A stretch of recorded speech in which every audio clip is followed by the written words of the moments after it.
onde eu moro conheci uma vizinha separada do marido e tá morando sozinha. Além dela ser bonita, é um poço de bondade. Vendo meu carro na chuva, ofereceu sua garagem. Ela disse ninguém usa desde que ele me deixou. Dentro da minha garagem teia de aranha juntou. Põe seu carro aqui dentro, se não vai enferrujar. A garagem é usada, mas seu carro vai gostar.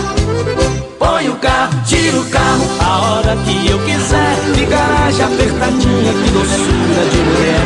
Tiro cedo, põe à noite e também de tardezinha. Tô até trocando óleo na garagem da vizinha. Põe o carro, tira o carro a hora que eu quiser. De garagem apertadinha, que doçura de mulher.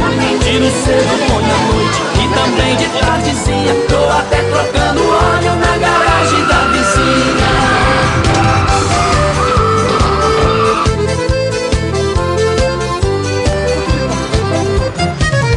Só que meu poçante tem uma linda carretinha que eu uso pra beber pouco na minha cidadezinha. Mas a garagem é pequena, o que é que eu faço agora? O meu carro fica dentro, os poucos ficam de fora. A minha vizinha é boa, da garagem vou cuidar. Na porta o mato cresceu, dei um jeito